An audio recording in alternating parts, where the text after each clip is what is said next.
Hey everybody, my name is Andy with From the Woodshop, and today we're going to be building this cherry serving tray.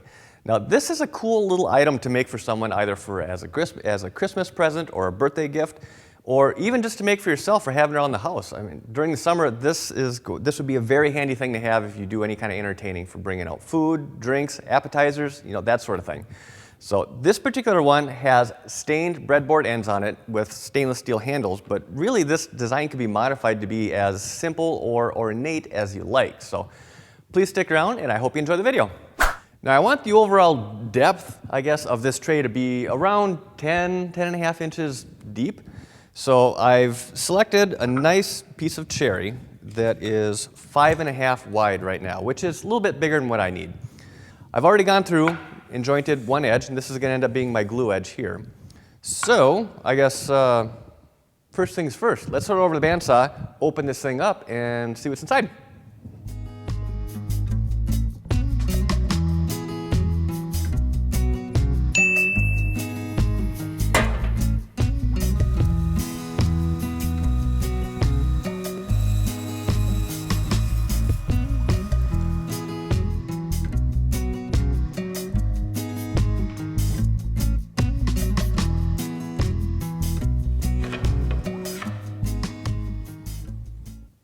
So what I'm going to be doing next is I'm going to get those two panels edge glued, and then while that's drying, I'm going to start working on cutting my breadboard ends.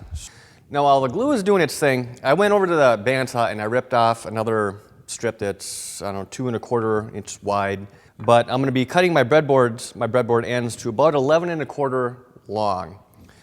Now I'm going to be hogging out the material for these breadboards using my mortising machine.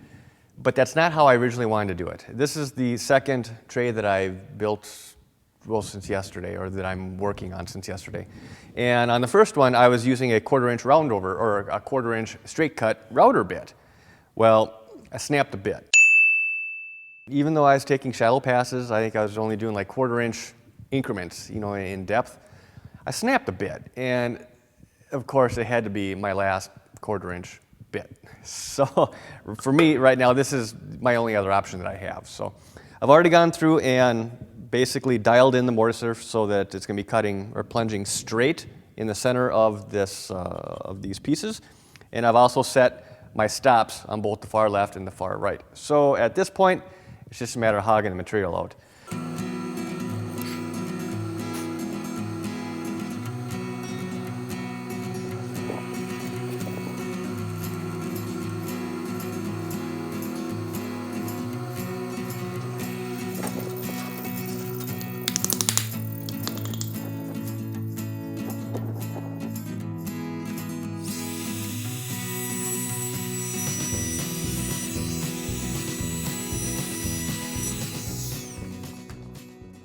Now I'm going to be staining these breadboards dark, almost black. And I think before I do that, it might be a good idea to install these, well, I think they're technically like cabinet poles, but they're, it's just like a 10-inch wide stainless handle. So they're going to be mounted on top of here, somewhat like this. Now the stain that I'm going to be using on here, it's their General Finishes Java. It's an oil-based stain. I think the dark color of this just contrasts real nice with, I guess, a natural finish with cherry. So, I don't know, to each their own. And I tend to have better luck applying the stain in thin coats, even if I've got to come back and do it, 2, maybe even 3 times, rather than putting it on heavy and leaving it be. It seems to take so much longer to set up.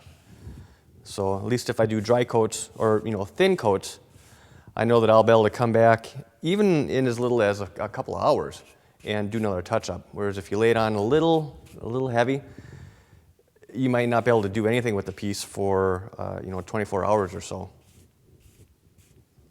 All right, now that I've got this panel more or less cut to finished width, I want to come in now and mark the width of what the tenon is going to be on here. And I'm going to leave about a 1/2 inch gap between the tenon and the edge of this breadboard here, just for expansion. It's way more than what I need, but that's all right. Now I've marked on this panel where I guess how deep I want the tenon on here to be. So now what I'm going to be doing is I need to set up my fence to give me I guess a reference so that I'm making a consistent tenon on both sides. This tenon needs to be 1/4 inch thick. And I don't know, I don't have a whole lot of material that I need to remove off of here, so I'm going to be taking very gradual cuts and sneaking up on that 1/4 inch so that it's a nice snug fit inside those breadboards.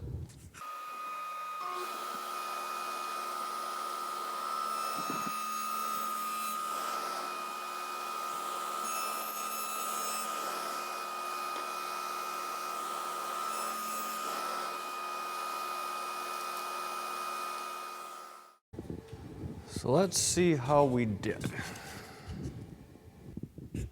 It's a little snug, but that's fine. That's perfectly fine. I'll be able to come in and just do a very light sanding on these tenons here just to kind of smooth them over a bit, and then it should be a nice, snug, but not too snug, fit. Now for removing these two little cheeks here, there's a number of ways this can be done. A lot of people will just come in and use a bandsaw and just kind of make a cut here and then trim that off. What I usually tend to do is I'll raise my, my dado blade up, pretty much all the way up. And then I'll be able to use, because my fence has not moved, I'll be able to use the same reference block that I used for cutting this initial shoulder. And I'll be able to make one cut that'll come in and it'll remove about this much of the material, leaving this, this little tongue here. And then I'll come in with the bandsaw and cut that last little tongue off just because it's going to be kind of brittle at that point to run through a big dado stack. But going about it this way will give me a nice, crisp, flush line with this shoulder.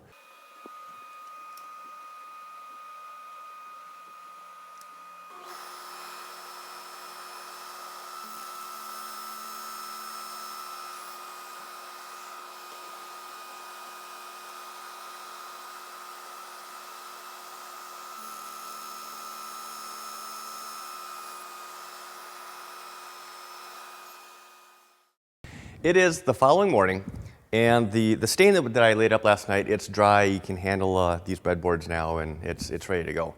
Now, one thing I'm going to do before I glue the breadboards onto the main tray is I'm going to give these a seal coat. And for that, I'm going to be using, it's a General Finishes product. It's their Armor Seal, and I believe it's their satin. This Armor Seal, to be honest, has really become one of my go-to finishes, particularly for more rich woods, you know, like your walnuts, your cherries, your mahoganies, you know, darker woods. It's an oil-based finish, and it really brings makes the wood come alive. Now, I don't care for this finish for light-colored woods, you know, such as the maple or, you know, pine or, you know, just light woods. I really hate that. I really don't like that yellowish look that oil finishes, I guess, impart on light-colored wood. So for dark woods, I use oil-based. For light woods, I typically use water-based. Now, one little quirk about stained pieces, and it's not, you know, something that's specific to this, the Java or gel stain that I used. It's, you know, something that is more or less universal across the board, is that your first coat of finish that you put on over top of the stain, a lot of times that finish will kind of rub off or bleed somewhat. So for that reason, I'm going to be applying a seal coat to these breadboards before I glue them on, because I don't want this stain to kind of bleed over onto the main cherry. But this is exactly what I was talking about. You know, this is stain that was pulled off just from applying this finish. And had I already glued on these breadboards onto the main cherry panel, some of this color would have bled onto the bottom, which is not what I want. So by applying this seal coat, then going forward tomorrow, I will be perfectly fine to go ahead and glue these breadboards up and give everything a coat. We fast forward today, and our seal coat is now dry. We can handle it, and we're good to go.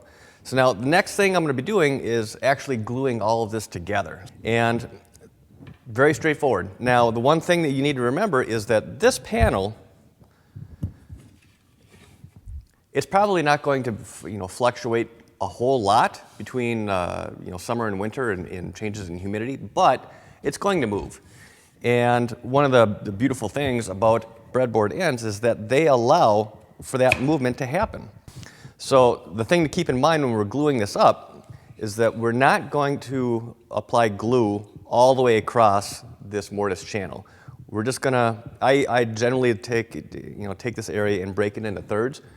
So we're gonna apply glue to our center third, and then the outer thirds are just gonna be dry, so that will allow those ends to expand and contract with the changes in humidity. And then while we're at this point, might as well clean up this excess, because now is going to be the easiest time to do it. Now, while we're waiting for the glue on here to dry, I've gone through and cut 2 small strips. And these are maybe 1/2 inch by 1/2 inch. And I'm going to be placing these, right along the edges on both the front and the back. And these are just going to help to keep, if you have a plate or anything on here, it's just going to help to keep them from sliding off the edges.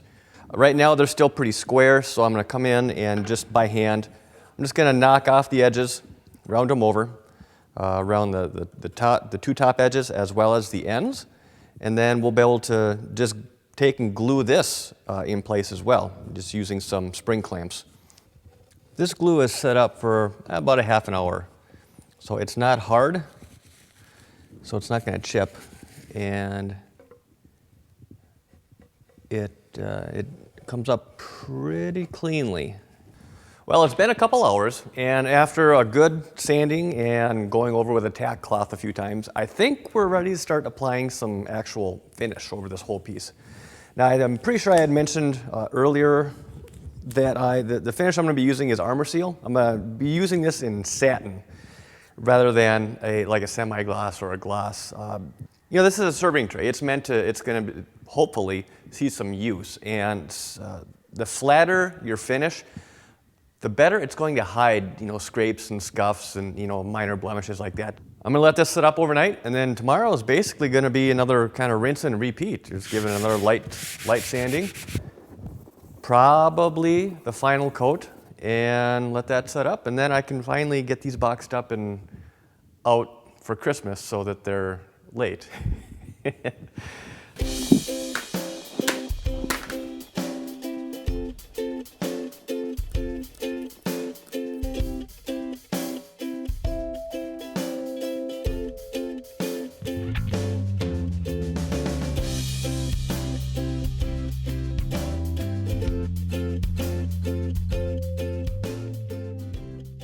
Now, if this is your first time here, I would love to have you subscribe to this channel. I will include a link for that right here. Now, I'm going to try and post new content every 2 weeks. It's going to be mostly build videos, but I'm going to be putting more of an emphasis on the finishing side of things, with different materials, techniques, and that kind of thing. Now, if you enjoyed this video, please give it a thumbs up and share this channel through your social networks on Facebook, Twitter. And if you have any questions, comments, please feel free to leave those down below, and I will be sure to follow up with you. So as always, thank you for watching, and I will see you again soon.